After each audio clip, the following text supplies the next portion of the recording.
ಹೆಟ್ ಮತಕ್ಷೇತ್ರದ ಶಾಸಕ ಡಾಕ್ಟರ್ ಚಂದ್ರು ಲಮಾಣಿ ಶನಿವಾರ ಲೋಕಾಯುಕ್ತರ ಬಲೆಗೆ ಬೀಳುತ್ತಿದ್ದಂತೆ ನೂರಾರು ಕಾರ್ಯಕರ್ತರು ಆಸ್ಪತ್ರೆ ಎದುರು ಜಮಾಯಿಸಿದರು. ಮಧ್ಯಾಹ್ನವೇ ದೌಡಾಯಿಸಿದ್ದ ಕಾರ್ಯಕರ್ತರು ಲೋಕಾಯುಕ್ತ ಪೊಲೀಸರು ಶಾಸಕರನ್ನು ಕರೆದುಕೊಂಡು ಹೋಗುವವರೆಗೂ ಕದಲದೆ ನಿಂತಿದ್ದರು. ಮಧ್ಯರಾತ್ರಿ 2 ಗಂಟೆಗೆ ಶಾಸಕರನ್ನು ಹೊರಗೆ ಕರೆತರುತ್ತಿದ್ದಂತೆ ಕಾರ್ಯಕರ್ತರು ಅವರ ಪರವಾಗಿ ಘೋಷಣೆಗಳನ್ನು ಹಾಗೂ ಕಾಂಗ್ರೆಸ್ ಸರ್ಕಾರದ ವಿರುದ್ಧ ಧಿಕ್ಕಾರ ಕೂಗಿದರು. ಇನ್ನು ಸಾರ್ವಜನಿಕರಿಂದ ಗಿಜಿಗುಡುತ್ತಿದ್ದ ಲಕ್ಷ್ಮೇಶ್ವರದ ಅವರ ಬಾಲಾಜಿ ಆಸ್ಪತ್ರೆ ಹಾಗೂ ನಿವಾಸ ಜನರಿಲ್ಲದೆ ಖಾಲಿ ಆಗಿದ್ದ ದೃಶ್ಯಗಳು ಭಾನುವಾರ ಕಂಡುಬಂದವು. ಶಾಸಕರ ಬಾಡಿಗೆ ಮನೆ ಬೀಕೋ ಎನ್ನುತ್ತಿತ್ತು. ಶಾಸಕ ಡಾಕ್ಟರ್ ಚಂದ್ರು ಲಮಾಣಿ ಅವರು ಲೋಕಾಬಲೆಗೆ ಬೀಳುತ್ತಿದ್ದಂತೆ ಕುಟುಂಬಸ್ಥರಿಗೆ ಸಂಕಟ ಶುರುವಾಗಿದೆ. ದಿನಾಲೂ ನೂರಾರು ಜನ ಕಾರ್ಯಕರ್ತರು ಮನೆ ಬಳಿ ಬರುತ್ತಿದ್ದರು. ಆದರೆ ಇದೀಗ ಅವರ ಮನೆ ಎದುರು ಯಾರೊಬ್ಬರೂ ಕಂಡು ಬರಲಿಲ್ಲ. ಅದೇ ರೀತಿ ರೋಗಿಗಳು, ಸಾರ್ವಜನಿಕರು ಮತ್ತು ಕಾರ್ಯಕರ್ತರಿಂದ ತುಂಬಿ ತುಳುಕುತ್ತಿದ್ದ ಅವರಿಗೆ ಸೇರಿದ ಬಾಲಾಜಿ ಆಸ್ಪತ್ರೆ ಕೂಡ ಭಾನುವಾರ ಜನರಿಲ್ಲದೆ ಬೀಕೋ ಎನ್ನುತ್ತಿತ್ತು. ಅಲ್ಲದೆ ಹತ್ತಾರು ವಾಹನಗಳಿಂದ ತುಂಬಿರುತ್ತಿದ್ದ ಆಸ್ಪತ್ರೆಯ ಮುಂಭಾಗ ಕೂಡ ಸಂಪೂರ್ಣ ಖಾಲಿಯಾಗಿತ್ತು. ಇನ್ನು ಲೋಕಾದಾಳಿ ಹಿಂದೆ ಸ್ವಾಮೀಜಿ ಕೈವಾಡ ಆರೋಪ. ಡಾಕ್ಟರ್ ಚಂದ್ರು ಲಮಾಣಿ ಲೋಕಾಬಲೆಗೆ ಬೀಳುವ ಪ್ರಕರಣದ ಹಿಂದೆ ಓರ್ವ ಸ್ವಾಮೀಜಿಯವರ ಕೈವಾಡ ಇದೆ ಎಂಬ ಆರೋಪ ಕ್ಷೇತ್ರದಲ್ಲಿ ಸದ್ದು ಮಾಡುತ್ತಿದೆ.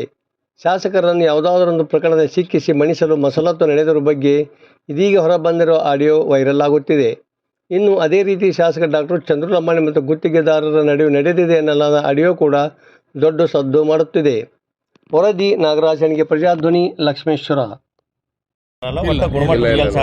ಗುಣಮಟ್ಟದ ಕೆಲಸದ ಬಗ್ಗೆ ಅವ್ರು ಯಾವಾಗಲೂ ಬೇಡಿಕೆ ಇಟ್ಟಿಲ್ಲ. ಅವರು ಯಾವ ಷಡ್ಯಂತ್ರ ಯಾರು ಮಾಡ್ತಾ ಇದ್ದಾರೆ? ಷಡ್ಯಂತ್ರ ಅದೇ ಈಗ ತನಿಖೆ ನಂತರ ತಿಳಿದು ಬರ್ಬೇಕಾಗುತ್ತೆ. ಈಗ ಅವರು ನಮ್ಮ ಕ್ಷೇತ್ರದ ಈ ಒಂದೊಳ್ಳೆ ಶಿರಟ್ಟಿ ತಾಲೂಕು ಅಥವಾ ಮುಂಡ್ರಿಗಿ ತಾಲೂಕು ಯಾವುದೋ ತಾಲೂಕಿನ ಒಂದು ಗುತ್ತಿಗೆದಾರ ಇದ್ರು ಕೂಡ ನಮ್ಮ ಸಂಪರ್ಕದಲ್ಲಿ ಇರ್ತಿದ್ರು. ಏನಾಗೈತೆ ಅಂತ ಸಂಘದಲ್ಲಿ ಆದರೂ ಚರ್ಚೆ ಆಗ್ತಾ ಇತ್ತು. ಬಟ್ ಇದು ಏನೋ ಹೊಸ ವಿಷಯ ಬಂದಿತ್ತು. ಇದು ಭಾಳ ಎಲ್ಲರಿಗೆ ದಿಗ್ಭ್ರಮಗೊಳಿಸೈತಿ. ಇದು ನಡೆದಿರೋ ಯಾವ ರೀತಿ ಏನಾದರೂ ಇಲ್ಲ, ತನಿಖೆ ಮಾಡ್ತಾ ಇದ್ದಾರೆ. ಈಗ ಮಧ್ಯಾಹ್ನದಿಂದ ಈಗೆಲ್ಲ ಅವರು ಲೋಕಾಯುಕ್ತರು ಅಥವಾ ಬೇರೆ ಎಲ್ಲ ಪೊಲೀಸ್ ಇಲಾಖೆ ಎಲ್ಲ ಆಯಾಮದಿಂದ ಚೆಕ್ ಮಾಡ್ತಾ ಇದ್ದಾರೆ. ಅದೇನನ್ನೋ ತಿಳಿದ ಮೇಲೆ ಅದು ಏನು ಷಡ್ಯಂತ್ರ ನಡೆದಿದೆ ಏನನ್ನೋ ಸತ್ಯಾಸತ್ಯತೆ ಬಂದ ಮೇಲೆ ಅವ್ರ ಕಾನೂನು ಕ್ರಮ ಅವ್ರು ಏನು ಜರುಗಿಸ್ತಾರೆ ಗುತ್ತಿಗೆದಾರ ಮಾಡಿದ ಆರೋಪ ಸುಳ್ಳ. ಮೇಲ್ನೋಟಕ್ಕೆ ಎಲ್ಲ ಸತ್ಯ ಸುಳ್ಳು ಅಂತಲೇ ಕಂಡು ಬರ್ತಾ ಇರೋದು. ನೀವು ಆ ಗುತ್ತಿಗೆದಾರ ಸಂಘದಾಗ ಏನಾದರೂ ಇವ್ರ ವಿರುದ್ಧ ಸುಳ್ಳು ಆರೋಪ ಮಾಡೋದ್ರ ಬಗ್ಗೆ ನೀವೇನಾದರೂ ನಿಮ್ಮ ಗುತ್ತಿಗೆ ಸಂಘಕ್ಕೆ ಏನಾದರೂ? ಹೌದೌದು, ಇದು ಪ್ರಕರಣ ಇದೆಲ್ಲ ಇತ್ಯರ್ಥ ಆದಮೇಲೆ ಇದೆಲ್ಲ ತನಿಖೆಗೊಂಡ ಮೇಲೆ ಅದ್ರ ಮೇಲೆ ಏನು ಕ್ರಮ ಜರುಗಿಸ್ತಾರೆ. ನೀವೇನಾದರೂ ನಿಮ್ಮ ಗುತ್ತಿಗೆ ಸಂಘಕ್ಕೆ ಏನೋ ಪತ್ರ ಇದ್ರೆ ಬರೀತೀರಾ ಈ ವಿಚಾರವಾಗಿ? ಹೌದು, ಬರೀಲೇಬೇಕಾಗತ್ತೆ. ಮತ್ತು ಈಗ ಒಬ್ಬರು ಶಾಸಕರ ಮೇಲೆ, ಈಗ ಶಾಸಕರ ಸಂಬಂಧ ಗುತ್ತಿಗೆದಾರ ಸಂಬಂಧ ಇವತ್ತು ನಿನ್ನೆ ಇರೋ ಸಂಬಂಧ ಅಲ್ಲ, ಅದು ತಲಾಂತರ ಬಂದಿರೋ ಸಂಬಂಧ. ಏನೋ ಒಂದು ಸ್ವಲ್ಪ ಮಾಡ್ತಾ ನಮ್ದು ಹೆಚ್ಚು ಕಡಿಮೆ ಇದ್ದರೂ ಅವರು ತಿದ್ದಿ ಅವರು ಹೇಳೋದು ಅವ್ರದ್ದು ಕರ್ತವ್ಯ ಆಗಿರ್ತೈತಿ. ನಮ್ಮದು ಏನೋ ತೊಂದರೆ ಇದ್ದರೆ ಸರ್ ಗೌರ್ಮೆಂಟಲ್ಲಿ ಹಿಂಗೆ ಆಗ್ತಾ ಇದೆ, ಹಿಂಗೆ ಮಾಡ್ತಾ ಇದೆ ಅಂತ ನಾವು ಅವ್ರನ್ನ ಕೇಳ್ಕೊಳೋದು ಒಂದು ರೀತಿ ಇರ್ತದೆ.